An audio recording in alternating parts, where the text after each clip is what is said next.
Hey guys, I'm live. It's me on the mic with Stefani V. About to start my show right now. We are listening to Kilara.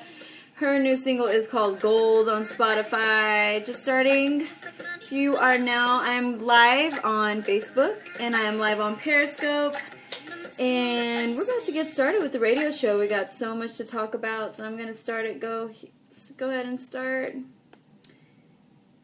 You are on the mic with...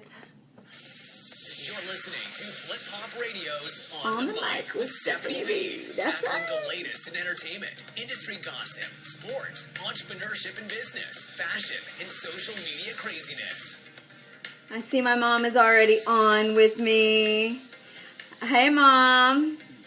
Guys, you are on the mic with Stefani V, and we have so much to talk about today. Of course, I have not been with you guys for a couple of weeks, and so much has been going on in pop culture and fashion and sports and my relationships and your relationships, and I'm kind of excited to talk to you today. And normally I know that we start out with motivation, and I know it's important to talk about. Hi, Susan. How are you? Thanks for listening. I know we normally start out with with motivation, but I wanted to start out today with fashion. Yes, guys. Let's do that one more time. Fashion. Yesterday, I don't know if you guys tuned in or if you saw it, but it was the Met Ball. Amazing Met Ball. It happens every year. Every year there's a theme. This takes place in New York City. And it's just an amazing time to see people dressed to this theme. And I say people, I say celebrities dressed to the theme of every year is a different theme. And this year the theme was Manis versus Machina, and it's fashion in the age of technology. And so some of these outfits were crazy. So I want to kind of just touch base on some of the ones that I felt were the best looks of last night. And you can agree with me, you can disagree with me, but some of the ones that I really liked were, of course, Houston native and always slays was Beyonce. She was wearing a Givenchy latex dress. It was very nude, it was latex. And it was amazing. Yes, some of those outfits, they were cray-cray, but they were to theme. A lot of the outfits were to theme. I'm just going to run through this because I had a lot of likes versus a lot of worse. But I absolutely loved Zendaya. She was wearing a Michael Kors collection. Her hair and everything just fit perfectly.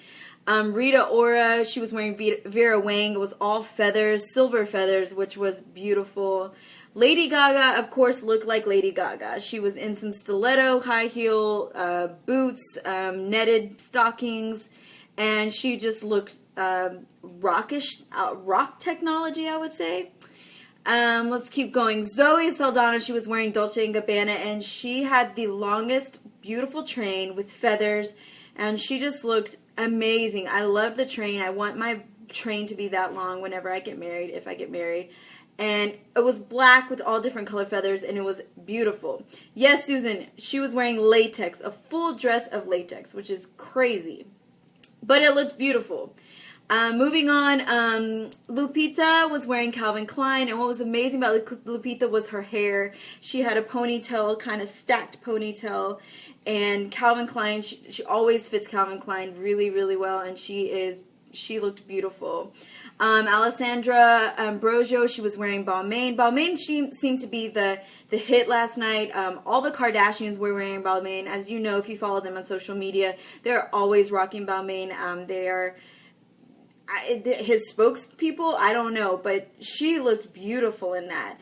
Kate Hudson was in Versace, and she came together with Lady Gaga, so they kind of had this pairing as they walked down the red carpet, smacking each other's butts. I didn't understand what it was, but she looked amazing as well.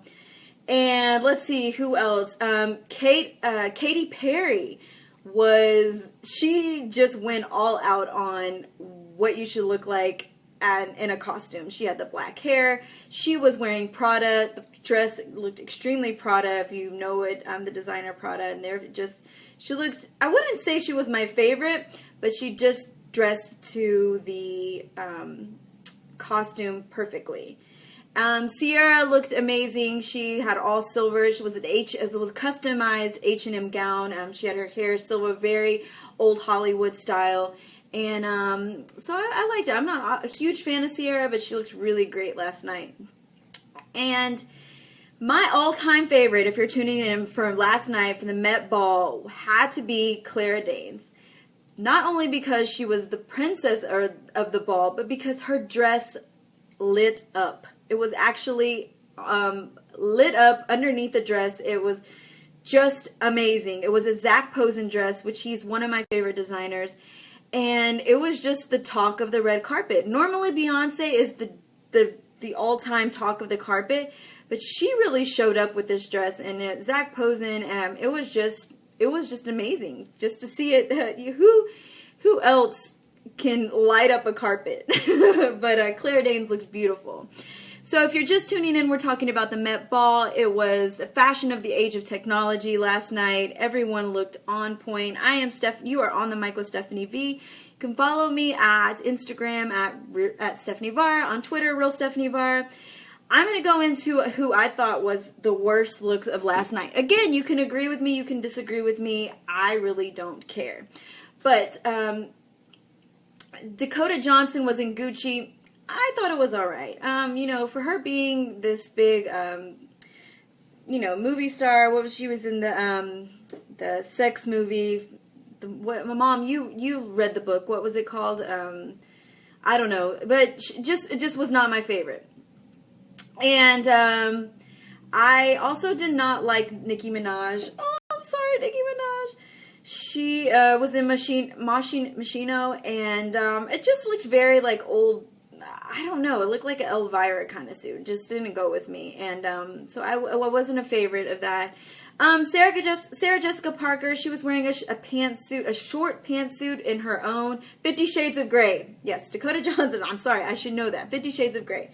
But I didn't necessarily love her outfit. Anyway, back to Sarah Jessica Parker. She was in shorts, in her own shoes, SJP styled shoes, but she just wasn't compared to everybody that was walking down that.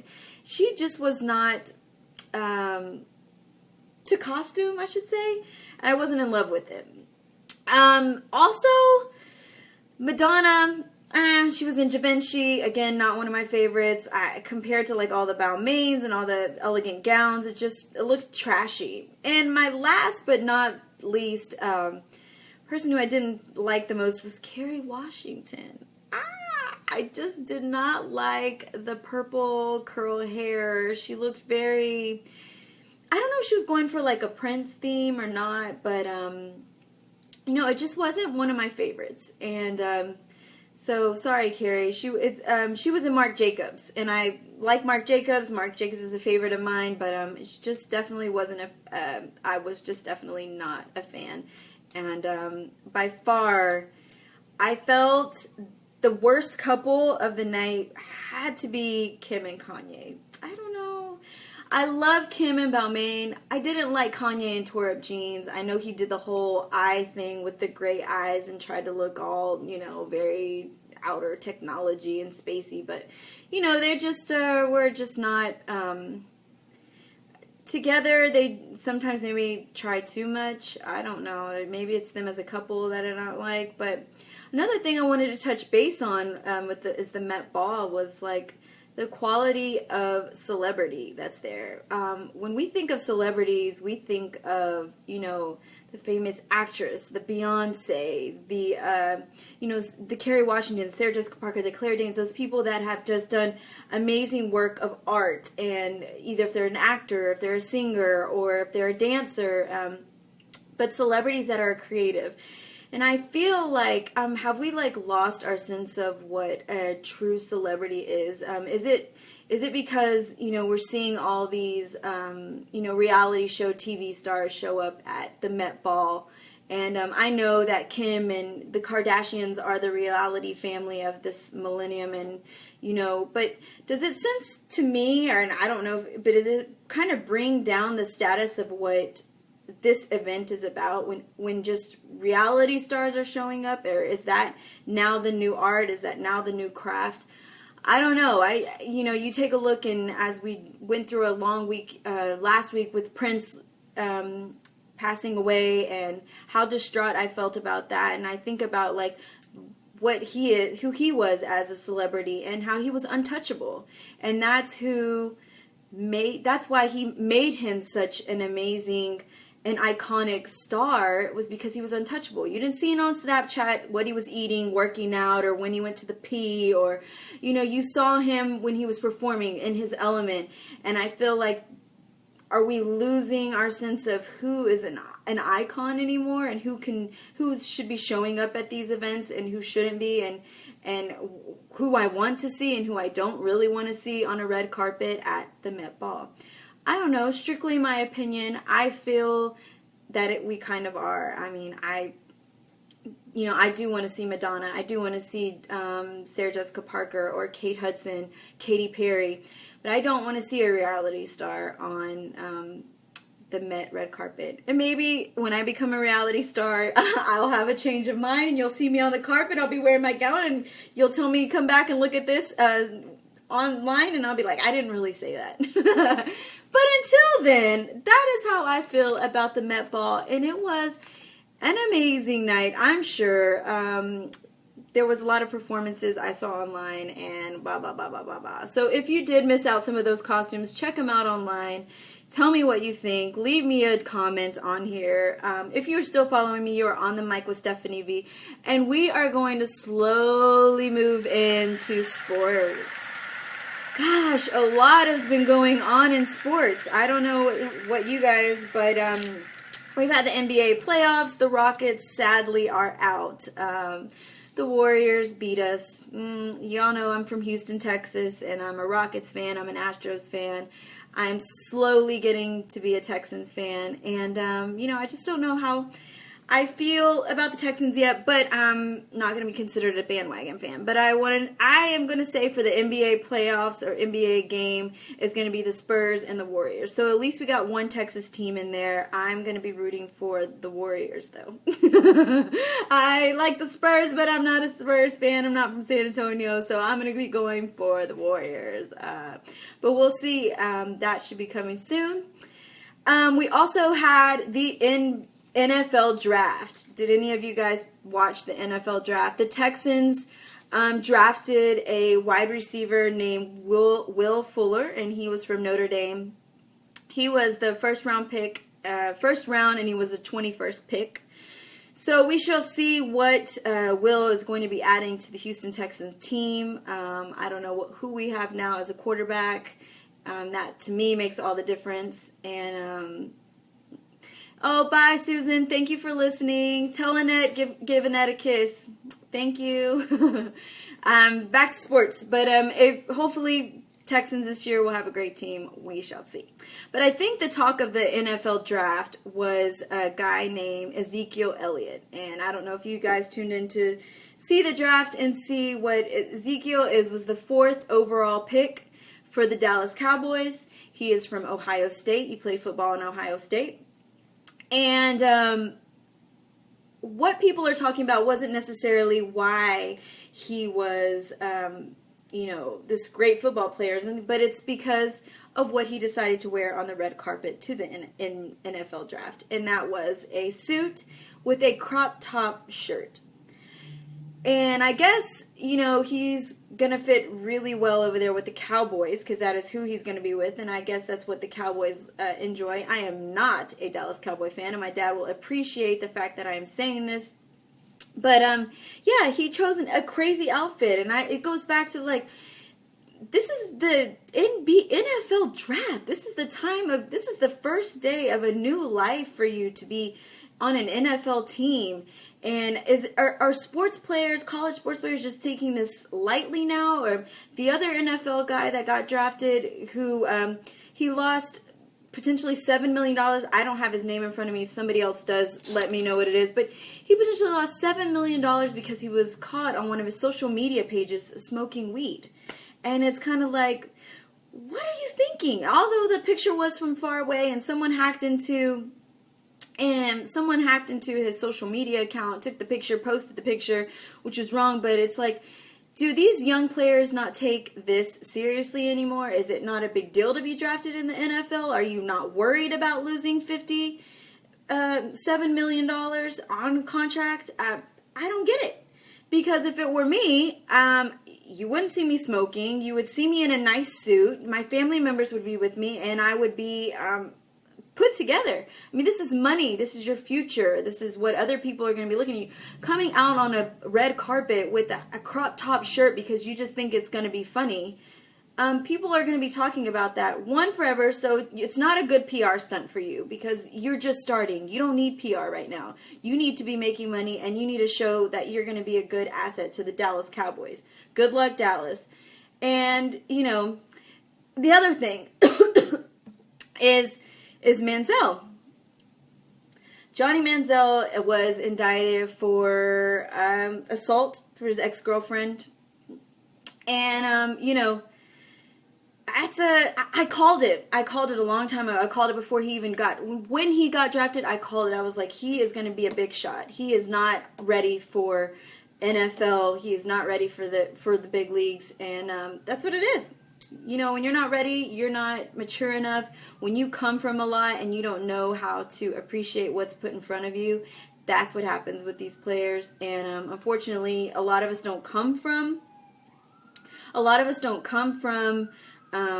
money and it always being there, so we have to work harder. And I guess my dad told me that Johnny did come from money, and maybe that's why he is the way he is. I don't know. I feel like that's an excuse. And when opportunities are put in your path, you need to take those and run. And some of us can do that, and some of us can't. And how sad that your career is probably done because of the bad choices that you have made. And I think Ezekiel Elliott, yeah, you looked cute and it was funny, but that was a bad choice. And the guy who decided to smoke weed right before the NFL draft, that was a bad choice. Johnny Manziel, who decides to party and drink and hang out, those are bad choices. And, you have the ability to change your path the way you want, and they didn't. Anyway, I went on a rampage about sports, and I just think the NFL draft went down in status. But enough of sports. I guess maybe that was a little on a tangent. I don't know. I don't care, but that is just how I feel. I'm going to move on right now to relationships. Yay! I know all of you guys love to hear relationship advice from Stefani Vara because I have so much, and I'm just so, I have such wonderful relationships and I have so much love advice to tell you. That is a lie. Again, if you're tuning in, this is On the Mic with Stefani V. You can find me at StefaniVara.com, on Instagram, Stefani Vara, Twitter, Real Stefani Vara. You can also find me on Facebook. Go like my Facebook page, become a fan, tune in. But let's see, what I have for relationships today is you're starting a new relationship and you have a new big family that you're coming into. Maybe you didn't come from a big family. Maybe you didn't necessarily grow up living with a lot of siblings or anything. And here you are dating this great relationship, but she has a big family. And it is just crazy for you. You don't know how to handle it. You've never been around so many people before. Everyone's in everyone's business. And of course, if you know, I am Mexican and I have a huge family. And I know the men in our family have all had to be patient and understand that we are always going to be in each other's business, that we always are going to be at somebody's house, that we're always going to be cooking, that we're always going to be getting together. And for people that just aren't used to that, it is like, psh, like, do y'all ever not see each other? Do y'all ever not want to hang out? And the answer to that is no. But I guess when do you take a step back? When do you, when do you kind of slowly slide that new person into your family and not have them, do you keep your distance, or do you just, move away? And I guess the answer to that, I know I'm not the only one who struggles with this, And yes, Susan, Rudy and Susan have been from Baytown in a 49-year relationship. So she definitely knows how it is to be in a big family, and I know they have a huge family. But I guess it's just one day at a time. You know, it takes a lot of patience from our relationships, and distance is good. I know that my brother-in-law, Tom, comes from a big family, so he knows our family, my sister's new fiance, and my brother's fiance. It takes some time to get used to, and eventually they learn to love to be with your family, but it just takes time. And I think just sometimes, you know, yeah, distance yourself a bit. Don't jump into it so quickly. Give them space and let them kind of slowly ease their way into what really goes down in your family. And then, hey, guess what? Once they marry you, once they put a ring on your finger, it's just might as well just say, too bad, this is the way it is. You can't leave now. I mean, that's how I feel. But, you know, I just love being with my family, and I know those people who have big families understand where I'm coming from. But you have to be patient with your spouse or your boyfriend and know that eventually they'll fall right into place where they're supposed to be, but it is definitely going to take some time. And if you do come from a big family, a big Mexican family and all that, show some patience to them as well, because they're not used to that. And yeah, they want to be at everything and be with their loved one, but you know, it may not be that they come to every event every single time, and that's okay. Doesn't mean that they don't like you. That just means that they're just taking their time easing their way in to this big, well, I would say big Mexican family. So I guess the key relationship advice today would be just to have some patience. Key. But moving right along, I hope everyone's having a great week so far. It is what is today? Tuesday. It is almost Cinco de Mayo, so I am excited about that. And you know, I wanted to leave you guys with a little bit of motivation, a little bit. If you go to my Instagram page, there's a quote there. I am a face of there's a quote there that says, happiness is a way of travel, not a destination. And a lot of us feel that, well, once I get this money, I'm going to be happy. Once I get my boyfriend, I'm going to be happy. And not realizing that every little step of the way is a bit of happiness. It's you feel that happiness as you travel, as you make it. Not when you get your boyfriend you're going to be happy. Not when you get married you're going to be happy. A friend texted me the other day and says, "Oh, you look so happy. You're so, you know, you're in love and you're doing all these great things." And little do people know that, yeah, I am extremely happy, but there are still a lot of things that I want to do. There are still a lot of things that I want to get done. And so I have to be happy in the moment here and be happy in the moment tomorrow and be happy in the moment the next day, and not realize that just because I do have a career, or just because I have this radio show, or because I do music, that that's my complete happiness. And so I am, my mom says, you can't hear me, Mom? Can you hear me? Anybody? I don't know. And so I guess the moral of the story is, you know, really be happy throughout your journey, and not just happy thinking that at the end of your journey is where the happiness is going to come. Because eventually you may get to that final destination and realize, like, this isn't really what's making me happy, and I thought this was gonna make me happy. And there you go. You got to start all over again and try it again. And some people, guess what? They don't get a second chance. And so, patiently, one step at a time. Again, the moral of this, I guess, this whole thing is patience, and be happy throughout your journey. Yay! You're listening to On the Mic with Stefani V. It has been so great today. I'm so glad you tuned in. Thank you so much for those who tuned in. You can listen to this on iHeartRadio. We are also on Periscope, Facebook Live, Speaker. You can find me on Instagram at Stefani Var. You can find me on Facebook at my official my official fan page on Facebook. Go check it out. Please give me a like. And you can also check me out on Twitter, Real Stefani Vara. A couple notes I have for you guys, that Comida Caliente Salsa will be at the Texas Taco Festival May 14th. Everything rained out on the 30th. We supposedly in Houston were supposed to have this horrible rain, and we got none, so everything was canceled.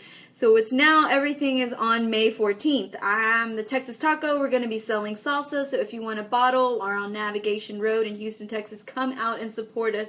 Get your bottle of salsa. I'm going to be performing that same day at the UT Health Stomp Out Stroke Festival in Houston. So come out, support me, support the UT's Health Stomp Out. It's in Buffalo Bayou. Hi, Sharon. Thanks for joining. We, again, will be at the Texas Taco. And guys, get ready. It's Cinco de Mayo, May 5th. Comida Caliente Salsa is going to be giving away salsa. The contest and all the information is coming soon. You'll know by tomorrow. So get ready. Tune in to get your free bottle of salsa either sent to you or come get it at the Texas Taco Festival on May 14th. That is all for today, guys. Thank you so much for tuning in. Remember to follow my feed at Stefani Vara on Instagram, on my fan page, on Facebook, Stefani Vara, on Twitter, Real Stefani Vara, and also you can listen to my music, videos, and everything at stefanivara.com. So thank you for tuning in, and I will see you later. Besos. That's all for Flip Hop Radio's On the Mic with Stefani V. Make sure to follow Stephanie. Hey, Ryan. Until next I miss you. Bye, guys.